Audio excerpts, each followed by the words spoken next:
நலமான வாழ்க்கை வாழணுமா, வளமான வாழ்க்கை வாழணுமா, நலமான வாழ்க்கை வாழணுமா, வளமான வாழ்க்கை வாழணுமா, அன்பான வாழ்க்கை வாழணுமா, அழகான வாழ்க்கை வாழணுமா, பண்பான வாழ்க்கை வாழணுமா. அப்ப முருகனை கும்பிடணும். அப்ப மூச்சு காற்று நம்ம மேல பட்டிடணும்.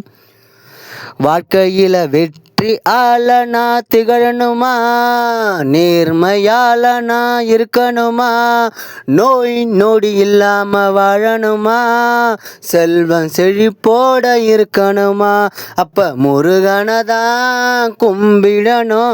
அப்ப மூச்சு காற்று நம்ம மேல பட்டிடணும். அப்ப மூச்சு காற்று நம்ம மேல பட்டிடணும்.